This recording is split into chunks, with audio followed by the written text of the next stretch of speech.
I have you now. They want to mess with my droid. They're going to pay for it. This is the way. You may fire when ready. Blow that piece of junk out of the sky! The way you're fighting, you wouldn't have lasted long. Hello there. Kenobi! The ability to speak does not make you intelligent.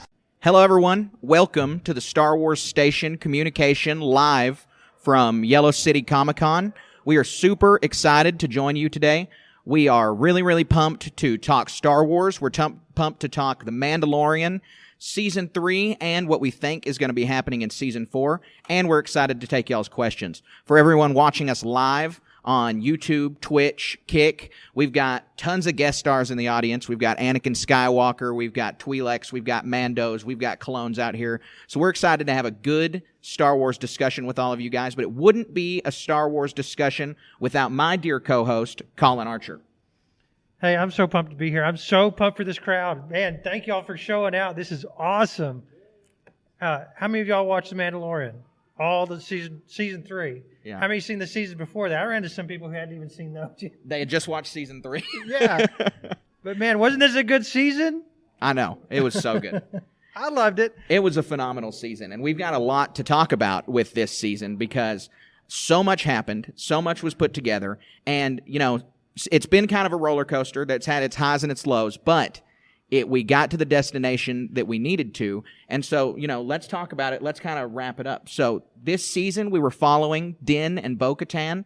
They were headed to Mandalore. They were headed to retake Mandalore. We had to get Mando rejoined into the Children of the Watch, and then from there on, it was the adventure. And so, Colin, you know, when you take a look at this season as a whole, all 8 episodes, what do you think was your favorite single episode of the 8? A single episode? Gosh, I don't know. Like I said, I'm kind of an anti. I love The Mandalorian, but for me, it was the what I call the Asimov episode where the figuring out the droids and stuff. That's probably going to be an unpopular choice. Guns for Hire. Yeah, no, it's a controversial choice. I encourage anyone in here who, if you have not read an Asimov book, please go back and read those. This episode is akin to that. Those books are near and dear to my heart, and man, it just really did it for me. That's kind of silly to say, but you know, obviously the finales were really good, but yeah, I really like that one. Mm-hmm. That's good. That's good. You know, the penultimate episode for me was one of the most attractive because it set up so much moving forward with the Shadow Council, with the Praetorian Guards, with all of them being involved. The finale was phenomenal, but I think that I have to go with the Mines of Mandalore for mine because we got to return to Mandalore after years of us not seeing it on screen, after years of us seeing it in the Clone Wars and Rebels and then wondering what happened, only seeing the Night of 1,000 Tears. I know for a lot of fans, the payoff of finally getting to see Mandalore was really, really important.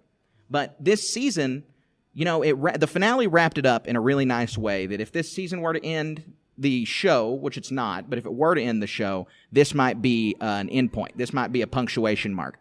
But there's still plenty of open-ended questions there for us to talk about for Season 4. And that's what we want to spend the majority of our time doing, is going over, you know, what is the result of them taking over Mandalore? But the first question I have for you, Colin, is where do you think we're going to have Din and Grogu on Episode 1 of Season 4? Has there been a time jump? What's going on with them?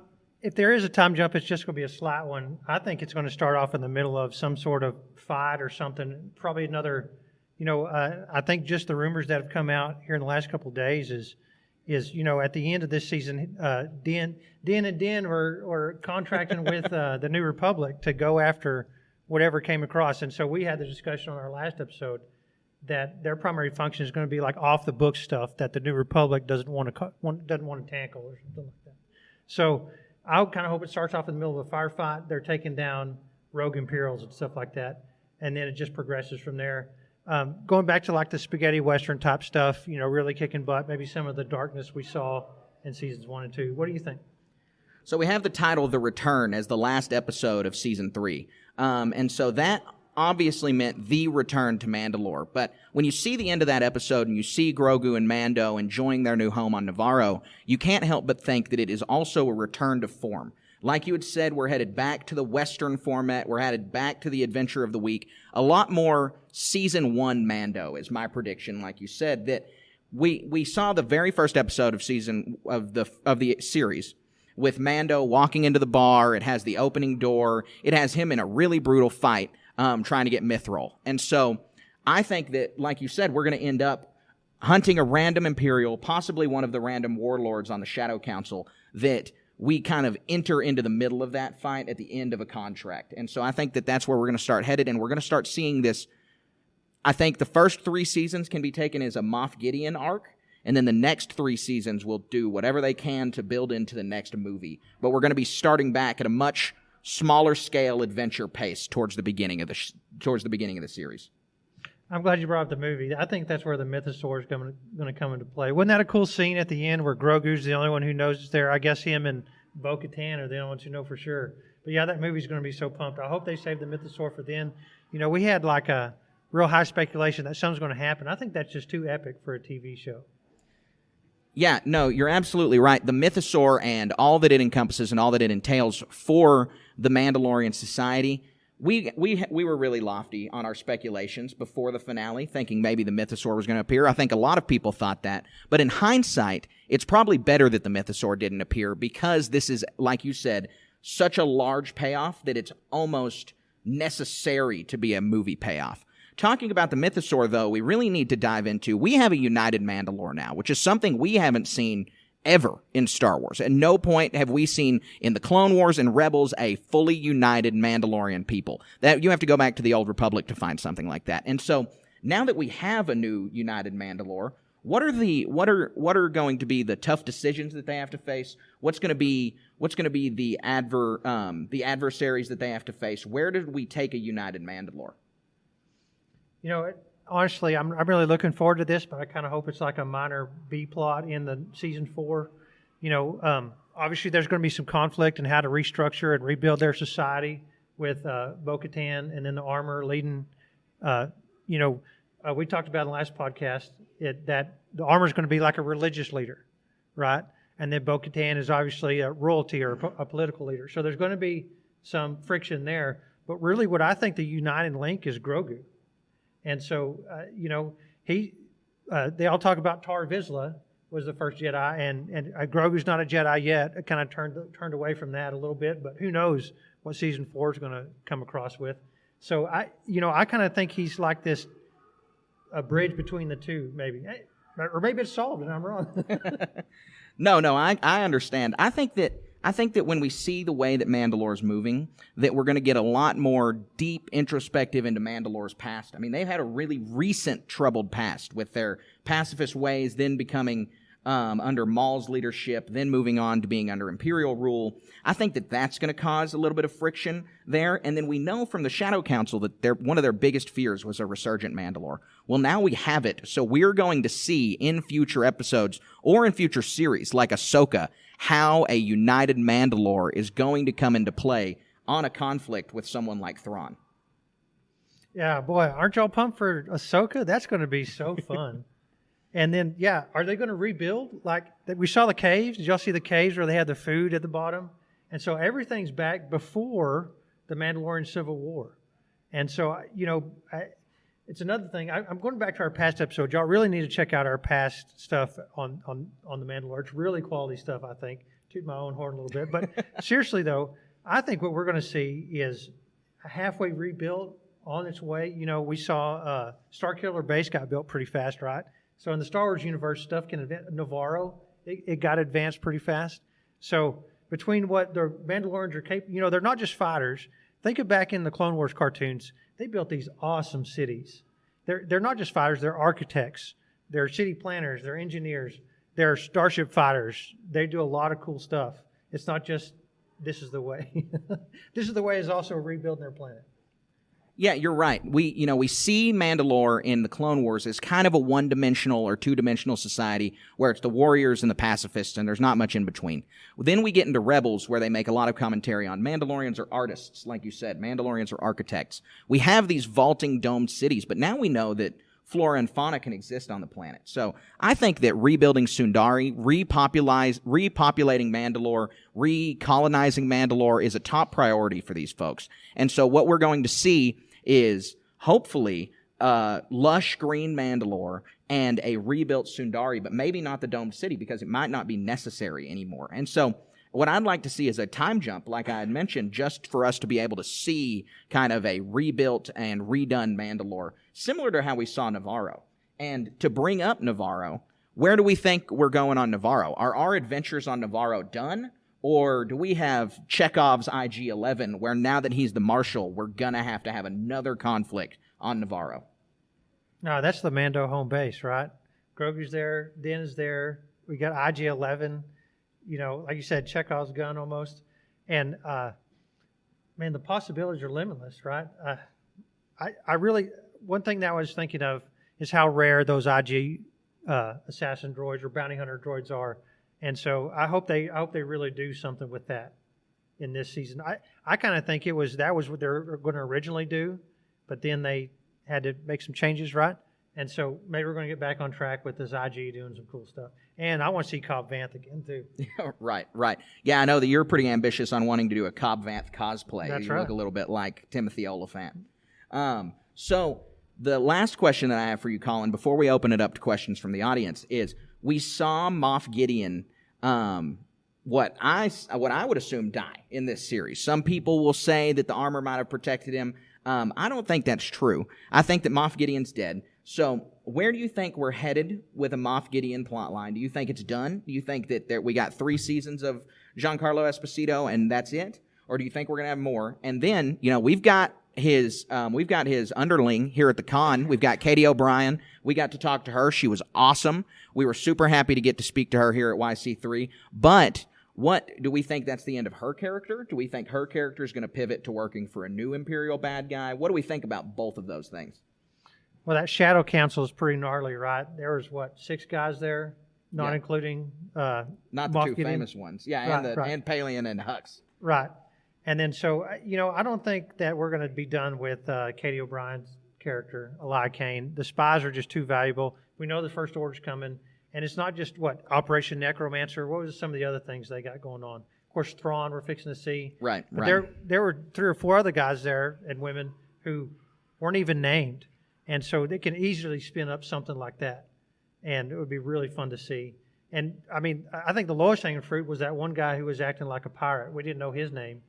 But he was making strikes on New Republic convoys and stuff.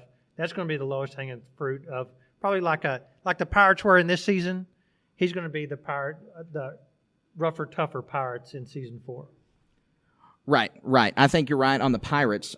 Sorry to say that sparked one last question for me is we've got 2 new Mandoverse shows coming outside of The Mandalorian. We saw how the Book of Boba Fett went. It had a little bit of a mixed reception, but we got some really cool moments, really cool scenes, important character building for The Mandalorian. What do you think the implications are for Ahsoka that we have coming out of Mandalorian Season 3? And what are the implications for Skeleton Crew coming out of Season 3? Well, we were all surprised by Zeb showing up, right? That was so cool to see that. And gosh, I'm just going to be happy to be back with those characters. We described it, and a lot of people described it as Season 4 or Season 5 of Rebels, right? Mm-hmm. And so I kind of hope Thrawn shows up early on as just a thorn in their side. They lose some, they win some, and then Ezra Bridger comes back towards the end. That's what I'm looking forward to. Yeah, and I forgot to mention Moff Gideon's gone. He's not coming back. Right. Yeah, sorry. I agree with you. I think the possibility of the clone argument is out there, but I don't want that to happen. I don't want somehow Moff Gideon returned. And I don't want, in the comics they dive into, and if you haven't read the Darth Vader comics, you got to check them out, because there's a lot in the Darth Vader comics about a bad guy who continues to pop up because he continues to clone himself. And this could be the same thing. Moff Gideon didn't have his mustache like he did in Season 1 and 2. None of the clones had the mustache. But I do think that Moff Gideon is firmly dead as well. Yeah, Grief Karga's beard wasn't white either, so. Right, you're right. Well, he dyes his beard. He has to dye his beard. So that's it for our Mandalorian Season 4 speculation. We just wanted to kind of tee some stuff off because we want to spend most of our time doing some Q&A. So, if you've got a question, We've got a microphone right over here to the right. Just walk on up and come deliver your question, or you can raise your hand and then walk over, whatever you feel comfortable doing. But we'd love to kind of dialogue with you guys and talk about what you thought of The Mandalorian Season 3, where you think Mandalorian Season 4 is going, where you think these new 3 films that just got announced are going. I mean, let's talk Star Wars, guys. So, any questions? All right, go ahead. Up to the mic, please. My one question is, we see Moff Gideon destroy the Darksaber. Apparently, I hear rumors that the Darksaber can still be restored, because the crystal is still left intact. So I just want to get your take on that. Okay, so his question for everyone in the back is, if with the Darksaber being destroyed, do we think that it's coming back? What do we think the Kyber crystal is going to be used for on the inside? There's a lot of speculation there. And so, Colin, do you want to take this question first? You have a Darksaber. You might be a little more of an expert on it than me. Personally, I hope it's gone. That was a thing, a MacGuffin, if you will, that was an object of obsession for Mandalorians. And, gosh, go back to the Clone Wars. They fought each other over it, and then Maul showed up and chopped off Pre Vizsla's head just to take it, and then was gone for a long time. There's too much contention over this thing. If I were a Mandalorian, I would be secretly happy that it's gone. Maybe do something with that crystal. I don't know, because like Grogu could sure use it. That'd be neat, but I don't. It's just too dangerous. Yeah, I totally agree with you that I think it's best for the Darksaber to stay dead, but that the possibility of the crystal coming back is a real possibility. Whether this is something that we see another Mandalorian pick up and try to restore the Darksaber and try to dethrone Bo-Katan, whether we see Grogu eventually try to build his own lightsaber and need the Kyber crystal out of that saber, or his brand new Kyber crystal. I think we have a lot of options. I think the concept of the Darksaber was a really good MacGuffin throughout the Clone Wars, Rebels, Mandalorian. It traced a good through line, but it is time to move on. It's time to have Mandalore kind of move beyond this cult-like obsession with the Darksaber. They may have derided the Children of the Watch as being a cult, but the mainstream Mandalorians were just as bad on worshiping this hunk of metal that they had. And so I'm comfortable and happy that it's gone. Anyone else have another question? Head on up to the microphone, please, sir. And it looks like we got another one. Yeah, and if you guys, y'all can line up or y'all can't line up. That's fine, whatever y'all think. I know it's a little inconvenient. We got a wired microphone. We're working with what we got here. That's okay. I'll forgive you. So we've seen Clan Vizsla for a long time now. What can we expect next from Ragnar now that Paz is gone, and how is he going to continue the family line? When do you think we'll see him again? That is an awesome question. So the question was, we've heard the Vizsla family name quite a few times. Where do we think Ragnar is headed from here? So Ragnar's the 4th Vizsla that we've seen on screen. We saw Tar Vizsla in the Shadow Puppet show that Finn Rao gives. We saw Pre Vizsla in the Clone Wars, and we saw Paz Vizsla in the Mandalorian. Ragnar, his son, is kind of a question mark because we didn't know that they were sons. We haven't heard the term Ragnar Vizsla on screen yet, and we have Ragnar not showing up in much, but we know that his father was a huge part of the Children of the Watch and that they just sacrificed him. Also, I got to say, biggest critique of the finale for season 3 is no mention of Paz's sacrifice. I thought that was a little bit of a problem. Also, adoption ceremony the day after you lose your dad, a little insulting, a little disrespectful to our boy Ragnar. But I do think that there's a lot of interesting directions that they could take Ragnar. The one I'd be most excited to see is Ragnar has got a chip on his shoulder, hopefully the same that Boba Fett has after losing his father. He lost Paz to the Imperials. I wouldn't hate to see Ragnar kind of going down a Boba Fett path of hunting down old Imperials, Imperial remnants, the First Order. He could be the sequel era Boba Fett if we wanted him to, and I don't think that anybody would have a problem with that. I think that'd be an exciting concept. Colin, where do you see Ragnar headed? So I was sitting there at 3:40 in the morning watching the final episode. And at the very end, Ragnar's having his name is being added to the song, right? He's getting baptized. And I thought, oh my gosh, he's the dinosaur magnet, and the Mythsaur are going to come up and snatch him. Right. So I guess kind of jokingly, yeah, that's what they're going to use him as. They're going to stick him out there as bait. We saw a lot of monsters on Mandalorian otherwise. He's going to get snatched up some more. But realistically, I don't know. He'll be another face in the crowd is all I think he's going to amount to at this point in time. he's got to have some time to grow. No, I think that's wise. I think you're right that he does need a little bit of time to grow. And we'll see, because we've got a lot of time period for there to be stories. I mean, we're still 20-something years before The Force Awakens, and then we've got all of this time after The Force Awakens and after The Rise of Skywalker that has yet to be explored, and I don't think they're going to be killing Ragnar off anytime soon. We got another question right over here. So, you say that you're okay with the Darksaber being destroyed, but it's made of Beskar, so how do you justify it being destroyed in the way that it is? Okay, I appreciate this question. We also got this question on our Patreon the other day. We answered this question on our last podcast on the season 3 finale. Colin had a really good answer for this, so I'm just going to pass it off to you. Yeah, the short answer is power armor. So if you watch the Moff Gideon fight between the family, right? You hear the whirs and sounds of his second generation Dark Trooper suit. It's not just Beskar alloy armor, something akin to a pure Beskar suit. It's got servos and a power pack, I would assume, somehow. So I also recall that when he's fighting Bo-Katan and Din Djarin, when he punches them, they're flying across the room. And so when they land a punch, it doesn't do anything to him. So that's indicative that this thing is power armor. And when he reaches with his hand to crunch Bo-Katan's hand, I feel sorry for her hand. I'm sure that was extremely painful. You can hear the servos engage and crunch. So, it's physics and engineering. When you have a hydraulic pressure, it doesn't matter. When it's Beskar on Beskar, the stronger Beskar is going to win. I don't know. Maybe his hand should have shattered too, I guess, if we're being technical on this thing. But say again.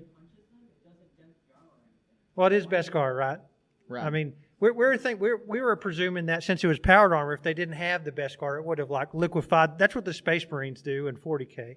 When they encounter a human and they swat a human, they're just dead. So remember, they had Beskar on, so maybe it didn't. When they punched him, it didn't dent it. Maybe it should have. That's a question for Filoni, I think. I'll also add that we saw in the Book of Boba Fett that we saw in The Mandalorian that they needed to melt down Din's Beskar spear, and that he wasn't allowed to have his Beskar spear anymore. This did happen in the Book of Boba Fett. He was not allowed to have his Beskar spear anymore because the armorer said you shouldn't have Beskar weapons, that Beskar weapons are a way to pierce. The only reason you would have a Beskar weapon is to pierce Beskar armor, and that Mandalorians shouldn't be fighting each other. And so we know that Beskar can defeat Beskar based on that line of dialogue. And so, like Colin had said, the Beskar that has servos behind it was able to crush the Beskar that didn't. And it, like you said, it dented it and it crushed it, but it didn't dust it. It didn't make it turn into dust. So it was still in its main form. I would say that that's probably the likeliest answer for that. So do we have another question? Anybody? Right here. Yeah, come on up. So where do you see Grogu in the next season of The Mandalorian? Do you think he'll be able to finally start being able-bodied, doing things more than a liability in a way?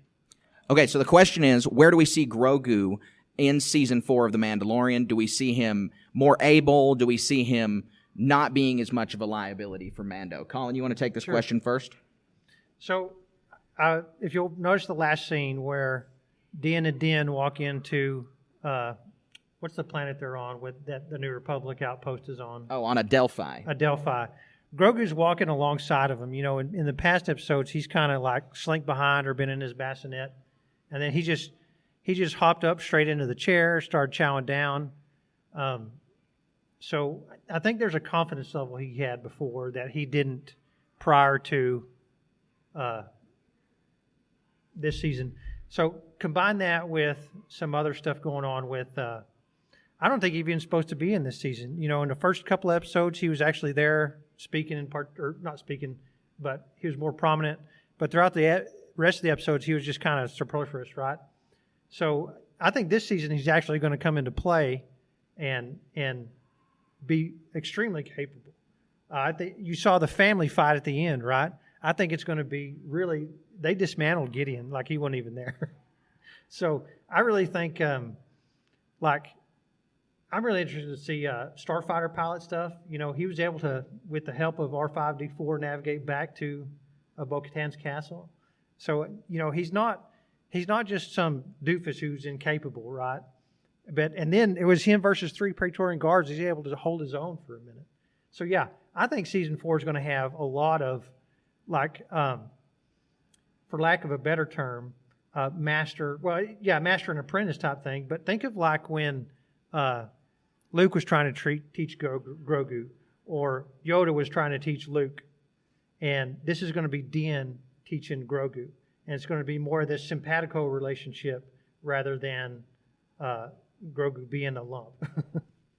Right. No, I think that all of your points are right. That we saw Grogu already start to advance, to become more capable, to become a more fearsome weapon. We also got to see the new fighting style that they have in the finale, where Grogu is a lot more supportive of Mando. His force powers are playing into effect a lot more in these fights than we had previously seen. And so, with that being a part of this finale, it's really likely that we're going to see Grogu doing that again. Again, a time jump, which is totally normal in all of the Star Wars films, coming into play here, I think would be really, really beneficial for us to see Grogu advance even further. And the most important part to think is, in Season 1, we saw him block fire from a flamethrower, and we were all very impressed. We were all mouth agape. We were like, this is crazy. And then he gets all tuckered out and goes to sleep. Well, now Grogu is able to block fire from a massive light cruiser explosion, and he gets a little tireder. He has to sit down, but he's not asleep. And so Grogu has already grown in power so much that we're still just scratching the surface of what he can do, but they're going to give it to us on a slow drip. We're not going to see Grogu flipping around with a lightsaber facing Count Dooku in Season 4 yet. That's not going to happen yet, but it'll happen eventually. So I think we have another question right over here. So speaking of fighting styles, how do you feel about the different fighting styles that we got to see out of the Children of the Watch and the Night Owls? So she asked, speaking of fighting styles, how we felt about the different fighting styles between the Children of the Watch and the Night Owls. And that's a really cool pickup that we got to see, where we're having jetpack fights, something that we just have not seen on this scale in Star Wars, that people have been wanting to see for a really long time. You have the Children of the Watch, who are just, in general, a more primitive society because they're following the old ways. And so we see more than just the Armorer. The Armorer goes melee. The Armorer goes hand-to-hand. But if you look in the back of those shots, there's a lot of times that you just have Children of the Watch members physically grappling with the Imperial Super Commandos that you don't see the Night Owls doing. And likewise, the Night Owls have a lot more gadgets and tricks than the Children of the Watch. There's probably my favorite scene from that fight is when Koska Reeves cuts her jetpack, slides on her knees, falls backwards, and shoots the Boba Fett rocket knees at the 2 Imperial Commandos. And so when you see those kind of fighting styles, I think it really highlights the difference and the divergence between these two cultures. They used in the penultimate episode the example of them playing whatever form of Star Wars chess they were playing. Well, these differences you can see even further, not just in the way they play games, but in the way they fight. How about the Armor smashing people in the face with a hammer? There we go. That was all about that was one of the best scenes you could see. It was super cool. And so I think that sums it up too, is just the Armorer, the way that she was smashing like that. So I think we have another question right over here. Also, I don't know if you can see on the camera. I think you can. I hope. You need to actually, we come walk out of here in front of the camera. We've got some awesome Clone Trooper armor right here in front of the camera. It's super good. It looks great. You can see it on the Instagram Live. It looks really good. You did a great job, man. Yeah. Thank you. I appreciate that. Yeah, definitely. I actually was going to just say somewhat comment, somewhat question, follow up to that. Just in Star Wars, at least some of the more recent stuff, especially like the finale of Book of Boba Fett, some of the choreography didn't necessarily make a lot of sense in the scenarios that it was used, I guess. But I was really impressed in, particularly episode 5 of this most recent season of Mando, because the way that, if you watch the Mandalorians, they actually move in a way that makes a lot more sense, and they're very tactical, and it's a lot of little things that they do. Like when the other Mandalorians are crossing in front of them, they're putting their blasters down at the ground and then bringing them back up. And stuff like that, and little things like that, I was actually really impressed by. So my question is do you think we're going to see more thought out choreography for the fight scenes like we've begun to see, or do you think they're going to return to some of the kind of sequel lightsaber fights and Book of Boba Fett finale type choreography. Okay, so the comment question two-parter was how much better the choreography was in this season of The Mandalorian than we had seen previously, and if we think that this higher level of choreography is going to continue. Colin, you want to take that? Yeah, so back on one of our earlier episodes of the podcast was, you're exactly right, that choreography is so much more elevated. You know, there weren't any spin moves. I think that's what you're talking about in Book of Boba Fett, right? So they learned their lesson there, but not only that, but something we remarked on one of the episodes, I forget which one it is, it's where the two clans meet up. It has to do with, here, Carter, hold this up right fast. Yeah, I got you. Don't worry. Hold it by mouth. Colin's so on, you okay. can see the Mandalorians, they keep their hands above their waist, and they're always at the ready. And so this is something that, if you have your hands like this, you're submissive. If your arms are like this, well, you can't get out very fast. You're kind of vulnerable, and you're putting off body language of dismissiveness or derision. If your hands are like this is a stance of power. And so Paz Vizsla is standing like this, speaking when the two sides are opposing each other.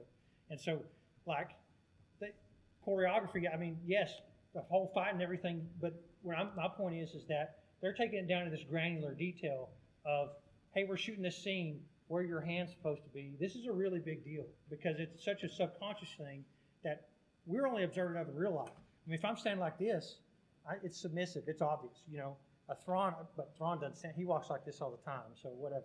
Maybe I'm wrong. But still, it's that granular detail stuff that is, to your point, that is such a big deal. Yeah, no, I think you're absolutely right, Colin. And you look at the choreographers for this season. So I had to, as y'all saw, I had to move my arm over here because I wanted to make sure I got his name right. Well, the champion of Star Wars choreography is Nick Gillard. Nick Gillard was the guy who did Duel of the Fates. He's the one who helped them do all of the prequels. And so really, the top-notch choreography for fights in Star Wars, we can look to the Duel of the Fates. We can look to the battle on Mustafar. We can see these lightsaber fights as kind of the high watermark for the way that lightsaber fights can look. And not just lightsaber fights, but Star Wars fights in general. But to credit the Mandalorian choreographer, Joseph Shirley had to get really creative because even when you're doing the lightsaber fights, Nick Gillard, you don't really have to think in a 3D space. There's some flips and there's some turns, and you have to think in a little bit of a 3D place, but this is all still on the, X and Y axis. But then you add the Z axis with the jetpacks, and the way that the Mandalorians fight with their jetpacks is we have Joseph Shirley being able to think in this way, being able to incorporate these things, being able to incorporate the Koska Reeves knee slide and things like that just doesn't cross my mind. It's not something that I don't even think I could do because I don't think about the way 3D fights work, like airplanes and things like that. And so, to your point, I think that Joseph Shirley is the man and the genius behind that choreography, and we can see that continue, hopefully, if they continue to have Joseph Shirley choreograph. I think we've got another question over here. This was a question more about whether or not it was a plot hole or however you would want to look at it. But the Survivor Mandalores, how they said they had never left Mandalore, how did they not know about Moff Gideon's base on Mandalore? Okay, so the question is, how did the survivors on Mandalore not know about the base on Mandalore for the Imperials? Colin, I'm going to take this one first because we did a lot of speculation after the Spies episode, the penultimate episode, about who are the spies. Just like every Star Wars fan, we're out there thinking, Elia Kane's the first one, who's the second one?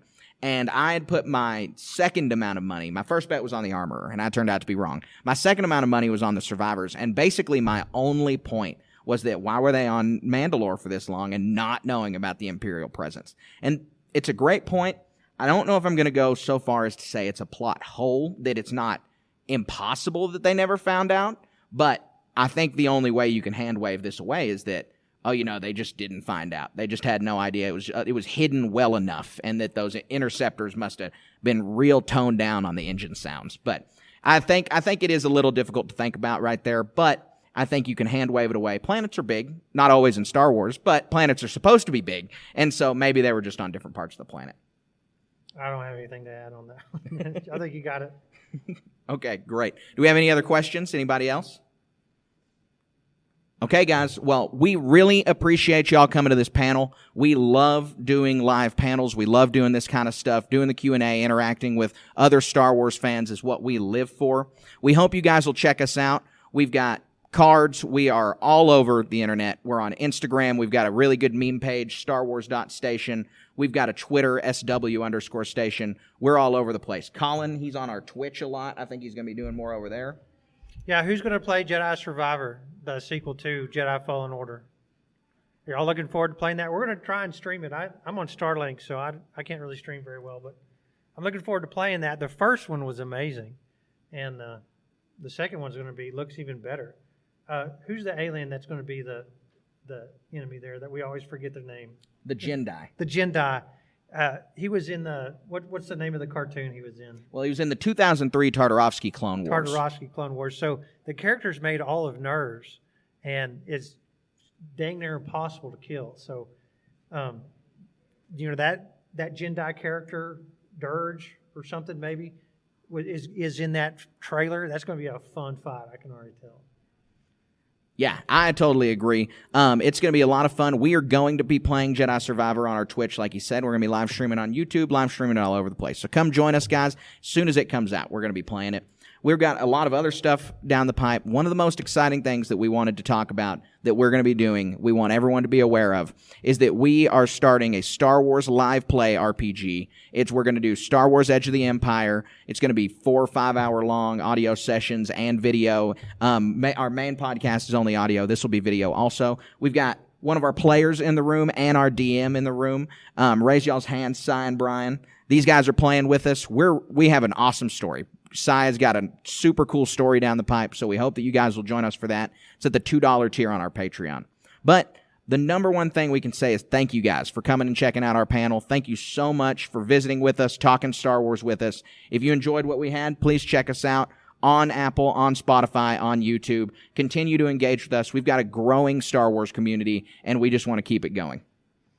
Yeah, our podcasts are usually like 2 hours, so this is like really short. Happened really fast. Thank y'all so much for coming out. It's so happy to see everyone here, and all the costumes, and just out the con. Thank you for running the con. It's amazing what we have. This is Amarillo, Texas. We're not just a speed bump. We're here. This con is here. We have the best people on the planet living here. I think it's the best place to live. We enjoy everything about this. Thank y'all so much. Yeah, continue to enjoy YC3. It's been an awesome con so far. It's going to continue to be an awesome con. Go talk to Katie O'Brien. Go talk to Bonnie Pease. There's a lot of Star Wars stuff to do here, folks. And so we're hoping to be back here next year. And until then, keep it wizard.